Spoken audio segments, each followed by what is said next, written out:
Hey, Seattle hockey fans. On today's episode, we're going to talk about trade rumors, of course, and wink, wink, hint, hint.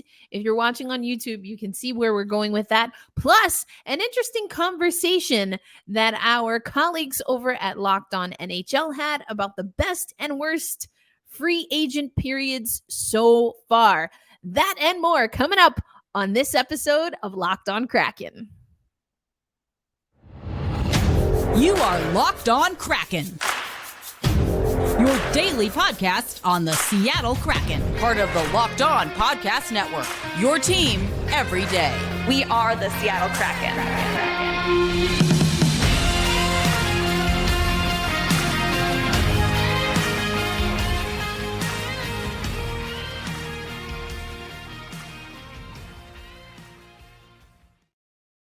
What's cracking, Seattle sports fans? Erica L. Ayala here, your host of Locked On Kraken, part of the Locked On Podcast Network, where we bring you your favorite team every single day. You can find us free and available on all audio platforms. That includes Sirius SXM. Just search for Kraken and the Locked On Kraken show will pop up. You can also listen ad-free on Amazon. So check that out if you so choose. And of course, to the everydayers, thank you so much for engaging. Of course, we've been talking about how Seattle, you're probably pumped up for the All-Star weekend. Of course, Major League Baseball having its All-Star weekend in Seattle. And you've got Ezi Magbagor from the Seattle Storm, who will be making her first All-Star appearance alongside Jewel Lloyd in the WNBA All-Star Weekend coming up later this weekend, and I will be in Vegas covering that. But let's get to hockey. And it's free agency. It's the off season. Lots of conversation. Of course, yesterday we talked about what's going on with Vince Dunn. Is it a done deal? As in, are we going to get him back, or is done? Done. We'll have to wait and see. But as I was looking at who are some of the top free agents, what are some of the trade rumors? I came across one that I guess it's maybe about a week old. I just hadn't seen it. But the Toronto Maple Leafs have some definite decisions that they have to make in the offseason. They are, let's see, I got to look at my notes here. They're over their cap by the Toronto Maple Leafs are over by, what is it? 8 million. Okay, 8.8. Ooh, holy cannoli. All right, they're over by $8.8 million. The Seattle Kraken have about $6 million to work with, but whether you are paying attention to Cap Friendly or there's like some NHL rumors, things, the site called NHLTradeRumor.com, as a matter of fact, I've seen there be some growing traction for a trade that would send winger William Nylander to the Seattle Kraken. And a few times I've seen the asking price include a package deal where Shane Wright is one of the assets.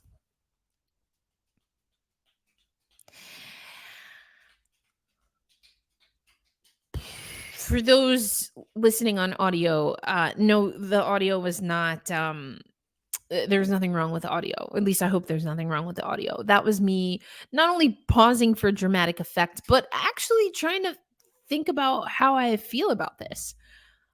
I don't like it. My first reaction is I don't like it. Do I believe in Shane Wright? Am I on the Shane Wright bandwagon? Am I drinking the Shane Wright Kool-Aid? Not enthusiastically, not like Maddie Beniers, and not even, I'm not comparing Ryan Donato to Shane Wright skill-wise or even potential-wise, but I was much more assured in my belief and just overall like in his skill set of Ryan Donato than Shane Wright. And that's not a bad thing. It's not a slight. I don't have anything against Shane Wright. He's been on this podcast. I just don't know. We don't know about Shane Wright yet. And that's okay. That's why he's a prospect. We just got him in not the most recent draft, but the draft before that. I can tell you 100% that I have liked Shane Wright's attitude at development camp. I think he has grown a lot. And I think that it's going to be exciting to see how that staggers now into upcoming training camp. And I feel like actually on the episode that I said I was going to talk about this, I actually didn't. But anyway, Ron Francis and the Seattle Kraken are working with the NHL, the CHL, I believe, and I guess the AHL, basically all of the HLs. And there's likely going to have to be an exemption. I know we talked about it. It has to be at least a week or two old. But Shane Wright is like one game under what would qualify him to play for the Coachella Valley Firebirds. So if he doesn't make the Seattle Kraken roster, he would have to go back to junior hockey. And Ron Francis says that there are ongoing conversations to figure that out. So anyway, we can get into that a little bit. Let me just get back to this deal. I've seen it on Cap Friendly, NHLTradeRumors.com. I don't like the idea of having Shane Wright a part of the package.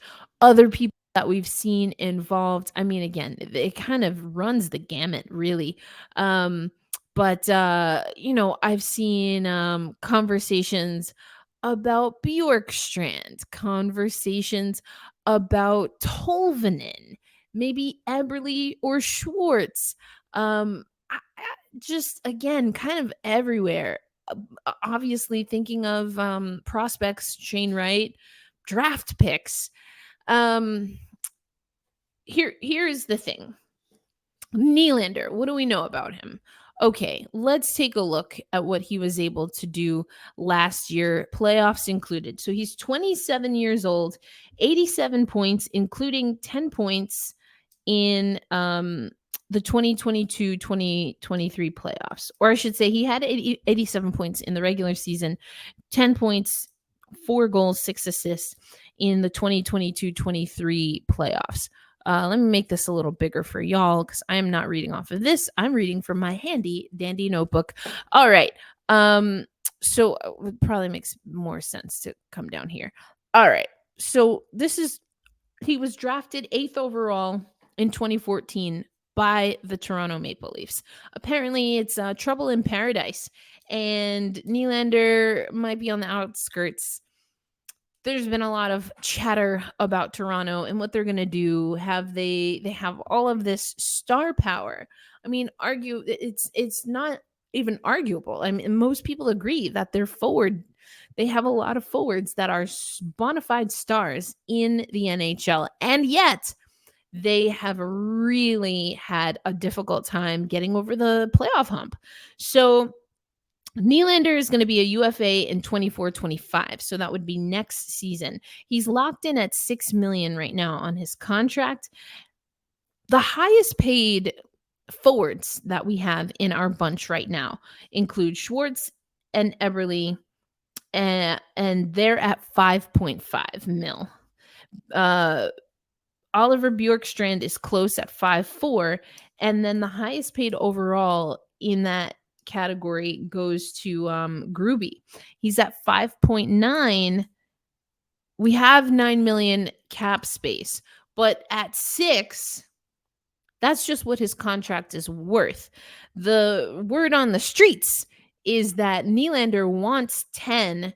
The Toronto Maple Leafs are willing to offer 8. So he's even beyond what his contract is right now regarding like extension and the like. So that's a lot of money, however you slice it. If we just take on his contract for what it is, but then you have to think about that. If we want to keep him, which again, a 27-year-old who can score you 87 points, including 10 points in the postseason, I don't know why you would pay this much money just to have him for 1 year. I mean, I guess unless you're going to flip him. A lot of people have been talking about this free agency being topsy-turvy bonkers, and I'm starting to definitely feel that, which is why, although I don't feel comfortable about the conservative approach by the Seattle Kraken, I trust in Ronnie Francis, and he's got more information than I have. He's been around the NHL longer than I have. I bet him and his team are probably thinking about this. Anyway, what do y'all think about this? Do we need a player like Nylander? Yeah. Yeah, we do. He's not a defenseman. He's not a defenseman. But we need something like this. We do. I don't want to get rid of Eberle. I really like Bjorky. Burakovsky has been named too, which I think is also a little ridiculous. I mean, also he's coming off of injury. Tolvanen, oh, that hurts my heart. I mean, I like our guys. But we need something. We need, is he like a bona fide superstar? No, but he's close. Nylander, that is. He's definitely closer than anyone on the Seattle Kraken. Can he work hard? Can he play in the system? I'll be honest, I don't really know much about him. And I don't know that the Seattle Kraken are going to like this. I know it's just rumors, so I just wanted to talk about it. That's what we do. We talk about the Seattle Kraken. Let's talk about these rumors. The skill, sure. The contract, I'm not so sure. Not unless we make some moves. Do I think we need a shakeup on our forwards? Yeah, I do. It's painful. We got rid of like that bottom six, or we're shaking things up on the bottom six. But eventually we're going to have to move around some other pieces. I mean, I've talked to you about Brandon Tanev might be someone we've got to move. But if we want to make a big move, a big splash, then yeah, I think I have to get my mind wrapped around Eberle, Schwartz. Who else was mentioned, particularly in a Nylander trade, was Justin Schultz. I like Justin Schultz. I do like him. I think his penalties are a little bit aggravating at times, but I think they're more gamesmanship and what you might call professional penalties more often than not. He still gets more penalties than I would like. I don't know. Again, these are just rumors, but hey, that's what we're here. It's silly season, as Trey Matthews from Locked On Devils might say. It's silly season. So we talk about the silliness. My immediate reaction to trading away Shane Wright was no. I don't think I like that. Nylander, yeah, I think you could help the Seattle Kraken. Is that what we want to do right now? I mean, from what we've done, my answer would be no. I don't know. He's immediately the most expensive player on the roster. Immediately. Is that a bad thing? 27-year-old with some playoff experience playing in the Toronto Maple Leafs system. Might not be the worst thing. Some familiarity with Dave Hackstall. I don't know. Let's keep a finger on the pulse, but there's something that was mentioned on the Locked On NHL show that I want to bring up on the heels of this Nylander talk. And it's about who has had the best and worst, or think of it, who are the winners and losers when it comes to free agency. And the answer for who the losers are, or who's had the worst free agency in the Western Conference, I should say, was today's episode of Locked On NHL, which you should go listen to. The answer might shock you, and I maybe agree. Let's talk about it. That's coming up on Locked On Kraken. Today's episode of Locked On Kraken brought to you by FanDuel. That's right. Take your first swing at betting on Major League Baseball at FanDuel, and you will get 10 times your first bet amount in bonus bets. That's up to $200. That's right. Just bet $20 and you'll land $200 in bonus bets, win or lose. All that on an app that's safe, secure, and super easy to use. Plus, when you win, you get paid instantly. There's no better place to bet on MLB than FanDuel, America's #1 sportsbook. So, download the app, sign up, and by visiting FanDuel.com/lockedon, and you will get up to $200 in bonus bets. So again, use the app, go online, and if you're going online, again, that's FanDuel.com/lockedon. FanDuel, official partner of Major League Baseball. Thanks once again for making Locked On Kraken a part of your daily routine, where we bring you your team every day. Everydayers, you know, we've been talking about Vince Dunn. We've been talking about the re-signings, some of the Seattle Kraken that we bid adieu. I'm waving bye-bye Kraken, like Ryan Donato, who's in Chicago now. I want good things for him. Morgan Geeky, Daniel Sprong. So again, we've lost some players, some forwards in particular. Nylander, do I like it? In theory, yes. Some of what I have heard, no. And the number just doesn't sound like something the Seattle Kraken is going to do. And if they did do it, it would mean a shakeup in the lineup. And that brings me to talking a little bit about what was said on Locked On NHL today. And that is the Western Conference Tuesday episode.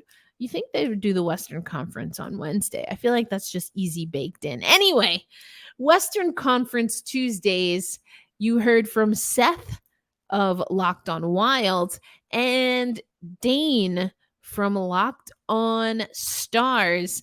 And they were talking about winners, losers. And I believe it was Seth who talked that he had a hot take, flaming hot take regarding the losers when it comes to free agency and just the offseason. I think they expanded it to be also just the offseason. Not a losing team, a losing conference. It seems like, again, for yet another offseason, the Eastern Conference is doing a lot of the heavy lifting in terms of trades, in terms of free agency. Now, we saw a good indicator as to why that doesn't really matter, because the Vegas Golden Knights ended up winning the Stanley Cup. But it is interesting that we see all of this player migration to the Eastern Conference over the last couple of seasons, and it doesn't show any sign of slowing down.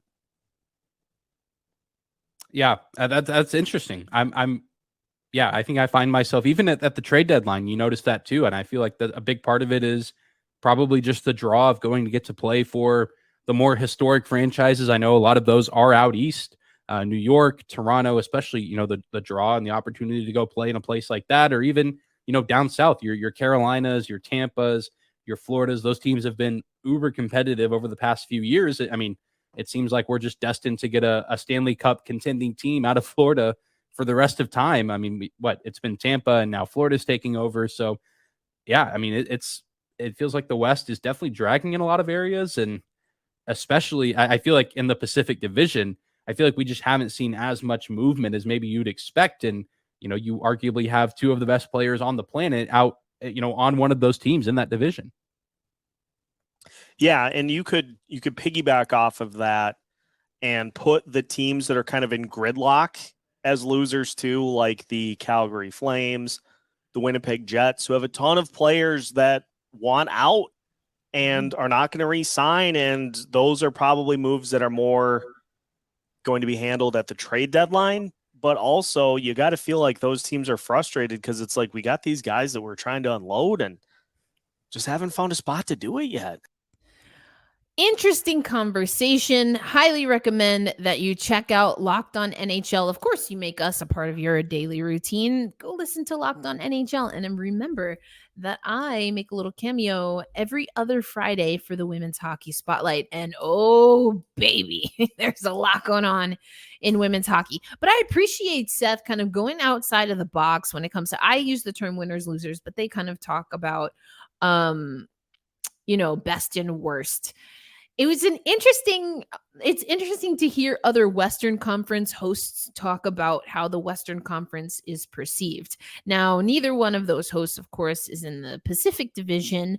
But I think it's still an interesting conversation because, and they do talk about the Pacific Division in particular on today's episode of Locked On NHL. So again, after you listen to Locked On Kraken, because we're going to talk about top free agents just like the guys do. But I'm going to, of course, talk about Erik Carlson and how I think it relates to what the guys were talking about, how the Western Conference is effectively losing free agency year after year after year. And we hear players like Erik Carlson, and that's just what Seth was talking about before I cut the clip, talking about how they want to make moves. I mean, come on, Calgary. What's been going on with Calgary lately? You kind of hear guys that want to leave the Western Conference or specifically the Pacific Division. And then where do they go? They're going to the East, baby. They're going to the East. And what is that going to do? How is that going to affect the Western Conference? But of course, we're worried about the Pacific Division. Now, I am of the opinion, and I've said this before, that the Pacific Division, maybe that's not such an issue. And again, the guys, check out Dane, check out Seth on Locked On NHL. But, I think the guys also alluded to this, that maybe it's not so much of an issue for us in the Pacific, because what do I always tell you? Everydayers, you probably know where I'm going with this, but I talk about all the time that the Seattle Kraken have to strike while the iron is hot, because Pacific Division teams over the last few years have been at the bottom of the totem pole, which means, of course, they're going to have draft picks higher in the order, not only in the first round, but all of the rounds. So the Pacific Division has an opportunity and has been building up its farm system. Now, how well they're able to execute that. And I like that they talked about Vegas being an outlier on so many levels, but they are in our division. So I guess, yay, a win for the Pacific. But jokes aside, the Vegas Golden Knights they've not had as many draft picks and honestly haven't accumulated any, because they've been able to be successful in the playoffs. And so they've had to do things differently. The Seattle Kraken, it was evidently clear in the first season, at the trade deadline in particular, that the Seattle Kraken were collecting picks. That's not what Vegas did. They now have a Stanley Cup. No one else in the Pacific Division has one as of late. So how is that going to impact things? How is the rise of young talent in the Pacific Division going to change things? We've also, though, talked on some of our Squadcast episodes that maybe not all teams are utilizing their prospects properly. And there's a little bit of a bottleneck. And some of these guys, I'm thinking of LA in particular, you've got Akil and Quentin, I always think about in LA, and they're still trying to crack their way through on a roster that maybe is a little too veteran heavy. So, so many things to talk about, but we're going to break down top free agents. We're going to start with Erik Carlson again, because this exodus that's happening in the Western Conference, how is that impacting Erik Carlson? And maybe who are some free agents that are out there who could be a good fit for the Seattle Kraken? My gut is telling me that Ronnie Francis is all but done, but we're still going to partake in the exercise, because again, it is silly season. So why the heck not? That's coming up on Locked On Kraken. Thanks as always for making Locked On Kraken a part of your daily routine. Now, we've been having a good time talking about silly season, talking about trade rumors talking about why maybe the Western Conference is the overall loser and has had the worst free agency period, at least this offseason. Thank you for the primary and secondary assists by our hosts for the Tuesday Locked On NHL show. That's Dane and Seth. Go check them out again after you listen to Locked On Kraken. But top free agents. Of course, we've been talking about Erik Carlson. We had an episode that talked about why it makes sense, why it doesn't make sense to bring him to Seattle. And here's another thing. National media is reporting that Erik Carlson is down to 2 teams. I believe it's Carolina and Pittsburgh. You know where those teams aren't? They're not in the Pacific Division and they're not in the Western Conference. And here's why I wanted to anchor that point as we're talking about top free agents still available, but also starting with Erik Carlson on that list. He's in the Pacific Division. I didn't mention this before, but I think it's worth noting that if I'm Mike Greer, of course, I'm going to send Erik Carlson as far away from the San Jose Sharks as possible. I don't want him in the Pacific Division. I don't want him in the Western Conference. And so maybe that's why Carolina and again, I believe it's Pittsburgh are up there. Now, here's the well, anyway, I don't really speak about that more than we have to. If it's not going to be Seattle or someone in the Pacific Division, then I mean, we wish you well. I think one of those teams probably has a better chance than the other, but I'll let them talk about that on Locked On NHL. All right, other top players that are left. Now this is key. Who's left? So Erik Carlson, a lot of people have been talking about Matt Dumba and maybe have him going to the Arizona Coyotes. He is projected by most right now as the top defenseman available in free agency, but lots of forwards. Jonathan Toews, Patrick Kane, Thomas Tatar, Phil Kessel, Ethan Bear, who's a defenseman. I like that. So there's still some talent out there. I mean, Ethan Bear, 3 goals, 13 assists, 16 points in 61 games. 1 year, $1.9 million is what Evolving Hockey is projecting he'll get coming out of free agency.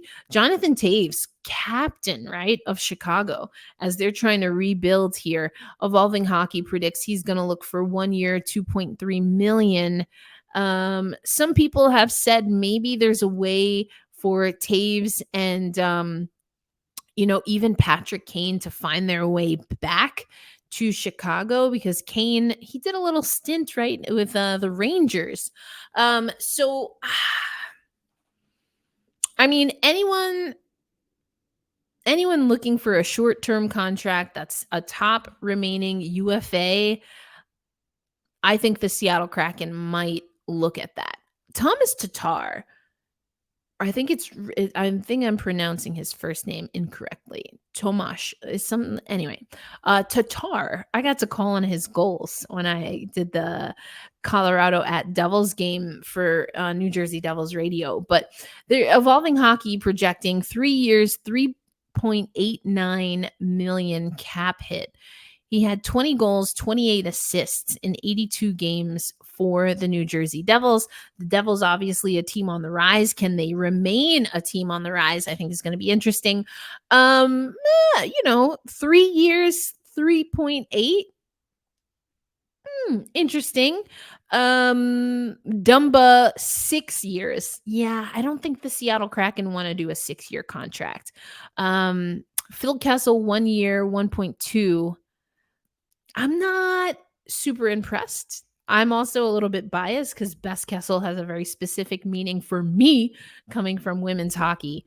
Ethan Bear, I mentioned that already. But again, are these little micro contracts? Again, love my YouTube listeners. Thank you for your comments. These micro contracts, how many of them do we realistically want or even need before they become a liability when we have to do contract extensions and the like. Still no word on Vince Dunn as of the time of this recording of Tuesday's episode. Arbitration hearing is likely, I would imagine it's set by now. So we'll see what happens there. Nylander, interesting, but I don't think we're going for it. Dumba, again, a lot of people saying might be a good fit for Arizona. 4 goals, 10 assists in 79 games. That's 6-year though. I don't think that's happening. That's the Evolving Hockey projection. I don't think we're going for a 6-year contract, so I don't see that happening. Tatar or Bear could be interesting. I know more about Tatar's game. Again, I literally called the game that he was playing in. And then it's that reverse thing, right? I think, anytime we can get talent from the East to come to the West, a la what was talked about by Dane and Seth on today's episode of Locked On NHL, I'm all for it. Anyway, that's enough of my pontificating for the day. Coming up this week on Locked On Kraken, I want to sprinkle in some conversation, especially if things start to slow, which I do think that we're going to be here more often than not for the remainder of free agency as the Seattle Kraken. I want to sprinkle in, rolling with the homies, anyone? Okay. I want to sprinkle in conversations about the schedule. I gave pretty bare bones about the schedule, but let's go month by month, really break down the schedule. And of course, if you are attending the festivities or watching the festivities, enjoy MLB All-Star Weekend. And I hope you also show up, hold fast and stay true for all Seattle sports. And that includes your OL Reign. That includes your Seattle Storm. We've got, of course, Women's World Cup. We talked about Megan Rapinoe. She's retiring after this season. We're going to talk about it all. I continue to pump Emerald City Hockey, Sound of Hockey. You have the Seattle Times. You've got Davy Jones Locker. You've got I've been loving following Converge Media and Circling Seattle Sports. So check all of those folks out. Your local and in-market journalists and writers and data gurus, podcasters, and of course my near and dear friends who are so kind to me when I am covering the Seattle Kraken beat in the flesh. So all right, I don't know if this frustrated you. I don't know if this confused you. I don't know if that made you hold fast and stay true to what we have on the roster right now. But again, it's silly season. We'll see how it all works out at the end of the day. Ronnie Francis and his team, in them I trust. Thank you for listening. We'll catch you on the next episode. Be kind to yourself. Be kind to others. Hold fast. Stay true. And I'll catch you on the next episode. Peace.